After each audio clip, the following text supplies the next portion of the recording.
gitu ya. Menurut saya sih itu normal-normal aja Pak ya. Kalau Hmm. kita sebagai direksi menghadapi krisis itu is everyday life gitu ya. Jangan dianggap ya kayak misalkan kasus kayak tahun lalu mendadak ada COVID, kita menjadi kayak gini, kemudian kondisinya turun. Buat kita itu sesuatu yang apa? Yang normal-normal aja. Yang paling penting itu bukan cara rapatnya, tapi bagaimana tim, kalau di kita punya tim, saya punya tim yang nyiapin bahan rapat ini, tahu persis apa yang mesti mereka minta keputusan kita, atau sebagai CEO tahu kita mau keputusan apa. Kalau dalam keadaan krisis, ya nggak bisa saya minta jawab sana sini sana, nggak bisa. Saya bulan Maret yang lalu, ya saya masih direktur Astra.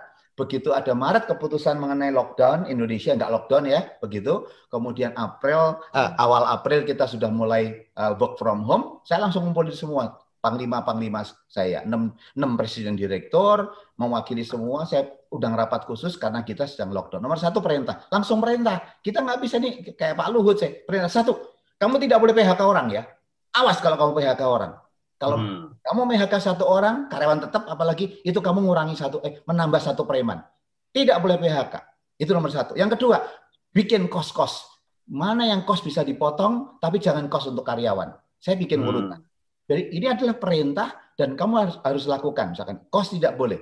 Kemudian kita bikin langsung skenario based planning. Oke, dalam tahun ini karena kayaknya sampai Juni nggak bisa bikin skenario based planning. Best, optimis, medium sama pesimis. Kita mesti gerak berdasarkan medium, tapi cost tolong Anda lakukan yang pesimis. Jadi sekali lagi, medium kamu harus targetnya tetap medium. Kalau pertama optimis, begitu ada lockdown turunkan jadi medium atau base case, tapi cost harus yang pesimis. Perintah. Nah, dengan saya udah tahu apa yang saya mau, perintah gini, tidak boleh PHK. Tidak boleh gini. Kemudian cost harus yang pesimis, kemudian dengan baik. Oke, saya kasih waktu seminggu kamu bikin plan bagaimana menjalankan perintah-perintah ini. Nah, setiap minggu kita lakukan bagaimana. Jadi kalau ada krisis, udah nggak ada model rapat lagi, komando ini. Dan krisis itu atasan paling tinggi harus take the lead. Engarso song tulodo. Nah, ini krisis begitu. Ya, kalau di suasana bagus ing madya mangun karso, kalau suasana tinggi tuturi handayani. Tapi kalau krisis engarso song tulodo. Saya nggak boleh gini, saya boleh gini. Dan mereka jelas from the beginning. Jadi oke, saya nggak ber-PHK karyawan. Jadi Pak Pol sudah bilang gini. Jadi clear tugasnya sehingga coba diatur lagi. Kemudian begitu makin banyak, tolong ikuti peraturan perintah 1000%. Awas sampai kalau kamu itu dengan segala macam cara, pemerintah bilang 25%, kami 26. Enggak. Bikin tim secara formal, kalau diaudit siapapun, kita menjalankan perintah secara benar. Kalau ada orang yang kena 3 hari, nggak masuk, lakukan benar.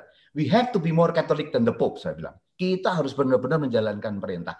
Itu order dari pimpinan, sehingga anak buah kita clear. Oh, Pak Paulus itu fokus on my kesehatan, bukan hanya ekonomi. Dan kemudian kita perintah, langsung sediakan budget untuk bantu semua karyawan yang kena. Sampai hari ini juga, bantu yang kena. Cariin, kayak tadi Pak Elisa, yang tidak punya rumahnya isoman, kita cariin. Kita siapin budget. Ini perintah, udah nggak ada pakai cara diskusi. Kesuwen kalau diskusi. Nah, tahu itu pandangan saya, Pak. Krisis itu adalah sesuatu yang harus diantisipasi. Makanya di setiap perusahaan kita harus buat yang namanya BCP, ya, Business Continuity Plan. Dan kita juga ada suatu organisasi yang khusus untuk menangani enterprise risk management. Jadi kita harus antisipasi itu, atau kita harus siapkan bahwa kita harus dealing dengan suatu krisis. Tapi krisis ini bisa macam-macam gitu ya. Nah, tapi kembali lagi ya, memang real life adalah pandemi ini ya. Tahun lalu itu sebelum pandemi itu karyawan kami itu 60.000 lebih. Sekarang sekitar 50.000 gitu ya. Dan ini kan sebenarnya juga akhirnya pandemi ini membuat lapangan kerja menurun sangat banyak gitu ya.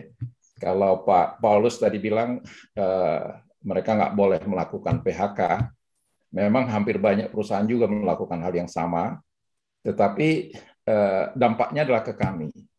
Kami adalah perusahaan outsourcing, dan mereka hanya mengatakan no work, no pay. Jadi diturunkan kontrak kita.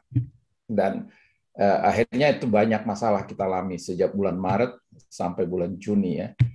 Saya punya karyawan lebih dari 12.000 orang yang nggak punya kerjaan, tetapi kita tetap harus gaji.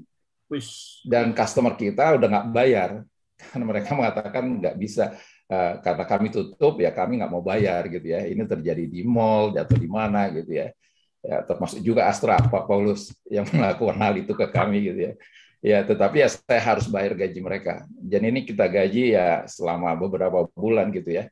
Akhirnya yang kita lakukan adalah managing end of contract mereka saja. Jadi komitmen kita kan adalah sampai end of contract, sampai selesai. Itulah caranya kita sekarang ini bisa dari 60.000 menjadi 50.000 ya. Dan ini juga memang ya saya dapat pressure dari atasan saya, dari ISS Asia Pasifik. Wah, kalau customer nggak bayar, kamu nggak boleh bayar dong katanya. Saya bilang nggak. Hubungan saya adalah dengan karyawan. Karyawan itu nggak ada hubungannya dengan customer kita. Jadi legal obligation itu ada di kita. Kita yang bertanggung jawab. Jadi kami nggak ada karyawan kami yang kami pecat gara-gara adanya penurunan jumlah karyawan yang diminta oleh customer kami. Nah, itu adalah salah satu krisis yang kita alami. Apakah kita well prepared untuk itu? Enggak, kami nggak siap juga. Tapi akhirnya kan dalam keadaan seperti itu kami ya berpikir siang malam bagaimana caranya kita protecting our employee dan juga bagaimana menjaga mereka supaya bisa bekerja dengan nyaman. Yang kedua krisisnya juga adalah waktu pemerintah mengumumkan 2 kasus COVID yang pertama. Itu malamnya langsung kami melakukan, kita menyebutnya adalah sebenarnya emergency meeting. Kita langsung bentuk hari itu juga emergency meeting, emergency team, bicara mengenai what need to be done. Nah, dari situ diskusi kami itu sampai malam. Kita mulai jam 7, selesai jam 11 malam melalui online. Akhirnya kita dapat suatu strategi emergency. Kita mengatakan bahwa oke, sekarang mereka tetap harus bekerja di lapangan. Apa yang kita harus lakukan? Yang pertama, besok pagi kita harus mengirim semua PPE ke mereka. Jadi ininya masker, kemudian peralatan bekerja di tempat seperti ini, kita kirim ke mereka semuanya. Itu adalah sebenarnya bahkan di beberapa tempat yang kita berikan adalah yang N90 gitu ya, maskernya. Yang kedua, itu adalah kita buat suatu protokol baru bekerja. Protokol baru bekerja ini adalah kita bentuk yang namanya cluster. Jadi cluster ini adalah setiap grup itu hanya boleh berinteraksi maksimum 5 orang. Yang dulunya kan melakukan briefing bisa jadi 100 orang, 50 orang. Ya, ini sekarang kita pecah. Jadi hanya 5 orang yang boleh berinteraksi dan itu di-maintain selama 3 bulan. Ya. Termasuk kalau mereka pulang ke rumah, mereka berinteraksi dengan siapa, mereka harus mencatat. Nanti dengan demikian kita bisa melakukan tracing dan testing. Yang ketiga, kita mengatakan kalau ada indikasi, maka testing itu dibayar oleh perusahaan. Nggak usah ragu. Jangan berpikir kalau misalnya nggak punya uang, nggak mau melakukan tes, waktu itu masih PCR, rapid test, ya itu harus dilakukan dan perusahaan akan bayar. Nah, ini kita bangun protokol baru ini. Dan kita minta semua orang melakukan briefing ini melalui online, tidak lagi secara fisik gitu ya. Nah, itu adalah salah satu contoh krisis di mana kita harus cepat untuk mengambil keputusan. Dalam krisis, yang paling penting itu sebenarnya kita harus itu adalah time sensitive. Kita harus mengambil keputusan itu dalam waktu yang sangat singkat. Nggak usah kita misalnya mengkajinya apakah decision ini benar apa enggak gitu ya. Saya bilang sama tim saya adalah saya lebih suka kita mengambil keputusan walaupun keputusan itu salah daripada kita tidak mengambil keputusan sama sekali gitu ya. Walaupun akhirnya kita karena ketakutan berbuat salah, kita nggak mengambil keputusan. Jadi itu sebenarnya kalau dari sisi bagaimana seorang pimpinan dealing dengan krisis, menurut saya harus ada urutan-urutannya. Kalau saya urutan pertama adalah karyawan. Urutan yang kedua itu adalah customer. Baru urutan yang ketiga adalah shareholder. Dalam artian adalah financial result gitu ya. Tapi urutan pertama itu adalah customer. Karena perusahaan ini hidup itu adalah sebenarnya kita urutannya adalah karyawan. Gitu ya. Ya, dengan karyawan kita bisa dapat customer gitu ya. Dengan kita dapat customer kita bisa deliver shareholder values. Jadi kita jangan terjebak biasanya adalah ukuran saya adalah ukuran KPI financial. Maka itu yang pertama gitu ya. Mungkin terkenal dengan kita membedakan antara lagging indicators dengan leading indicators dan itu ya kita harus bisa bedakan. kita ini sebagai seorang CEO memang kita harus menghadapi krisis itu dengan cepat, tetapi juga tetap berhati tenang, jadi tidak boleh panik. Banyak orang yang menghadapi kalau panik itu kadang-kadang kita bisa membuat satu keputusan yang salah. Tetapi memang benar krisis itu harus segera diambil keputusan, dan benar saya setuju banget bahwa itu semua harus kita lakukan based on instruksi, tidak ada tawar-menawar lagi. Nah, itu yang paling penting. Nah, saya sendiri Pak pernah mengalami masalah krisis yang cukup lumayan ya. Kalau corona mungkin hampir sama lah ya. Kita semua kan pasti bisnis akan banyak yang stop. Tapi di sisi lain mungkin sebenarnya ada peluang juga di dalam krisis. Karena saya selalu melihat bahwa di dalam krisis itu kadang-kadang kita bisa malah berpikir lebih banyak gitu. Idenya kita banyak. Karena Pak, manajemen of kepepet tadi mungkin Pak. Oke. Nah, jadi itu yang seperti itu. Jadi kalau terjadi krisis memang yang pertama adalah kita segera ambil keputusan, kita segera melihat kira-kira krisis itu terjadinya di mana ya. Jadi memang kita selalu ada BCP Pak sebenarnya di dalam perusahaan itu. Yang saya jaga adalah pertama adalah karyawan. Itu penting banget. Bayangkan kalau kita krisis tapi kita masih memikir ini karyawan nggak, nah ini akan terjadi semacam kayak krusial kan. Jadi karyawan itu harus kita jaga. Itu hal yang paling penting jaga, karena karyawan itu juga akan memanage operasional ya sebenarnya. Kedua adalah kreditur, Pak. Nah, kreditur itu benar-benar kita manage, karena terus terang sebagai perusahaan pembiayaan terbesar source kita itu adalah dari kreditur-kreditur dari bank-bank kita. Nah, itu adalah hal yang selama ini kita jaga. Nah, saya setuju, shareholder itu memang harus yang terakhir. Jadi tiga poin itu yang pertama kita jaga. Jadi ketika terjadi krisis, saya ingat banget tiba-tiba adalah salah satu, jadi gini, terus terang sebagai perusahaan pembiayaan, source kita tuh banyak sebenarnya dari bank. Kita sudah plan tiba-tiba untuk mendapatkan dana kurang lebih sekitar, saya ingat banget, based on pengalaman saya Pak ya, kita mau dapat dana kurang lebih 3T, tetapi tiba-tiba ada salah satu perusahaan pembiayaan itu yang gagal bayar. Nah, ini akhirnya menyebabkan semua kan jadi stop. Nah, padahal kita kan sudah tahu ada kewajiban-kewajiban yang harus kita bayar kepada kreditur kita.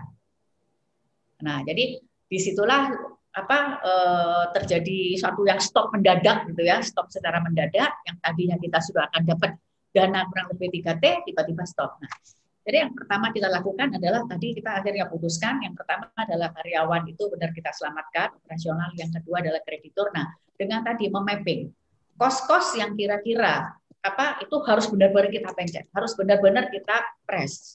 Karena apa? Ini yang nanti akan membuat OPEX kita akan jadi bengkak. Padahal kan kita harus tetap survive, dan dua yang kita jaga itu adalah karyawan, gajinya jangan sampai berkurang ya. Yang kedua adalah kreditur, jangan sampai kita gagal bayar. Karena disitulah hidup kita sebenarnya dari si kreditur tadi. Nah, jadi kita akan mapping segala sesuatu, dan saya juga langsung instruksi kepada semua teman-teman apa yang harus dilakukan, dan kita harus monitoring day by day. Bahkan saya juga membuat satu grup khusus itu yang khusus untuk menghadapi krisis. Nomor satu adalah harus memonitor apakah ini sesuai atau enggak, dan memang harus benar-benar nggak boleh lewat sedikit pun. Jadi itu yang selama ini kami lakukan. Jadi pada saat itu setelah kita lakukan mapping dan lain-lain juga akan datang, dan biasanya akan saya sampaikan kepada teman-teman supaya mereka tidak panik. Karena kalau mereka panik mendengar ini, mendengar itu, nah ini akan menjadi bahaya. Tapi saya akan memberikan instruksi, oke, terjadi seperti ini, yang harus dilakukan adalah 1, 2, 3. Nah, dari situ kita evaluasi setiap hari, dan ya alhamdulillah juga berkat kita benar-benar kayak mengencangkan ikat pinggang lah gitu Pak. Nah, jadi kita paham, mereka juga mengerti, jadi kita tidak mengurangi gaji mereka Rp1 pun, tetapi kita memang tutup mereka untuk benar-benar berpikir. Nah, dari situlah kita bisa survive. Bahkan dari situ pun biasanya menimbulkan suatu, oh iya ya ternyata bisa muncul kadang-kadang peluang-peluang bisnis yang baru sebenarnya. Jadi yang saya lakukan selama ini adalah itu Pak. Jadi ketika terjadi krisis kita langsung ambil keputusan, dan kita tidak boleh bertele-tele langsung ambil keputusan cepat, tapi kita tidak boleh panik, karena dengan panik kadang-kadang kita bisa membuat suatu keputusan itu dengan blur gitu. Jadi seperti itu Pak yang bukan selama ini Pak. Baik.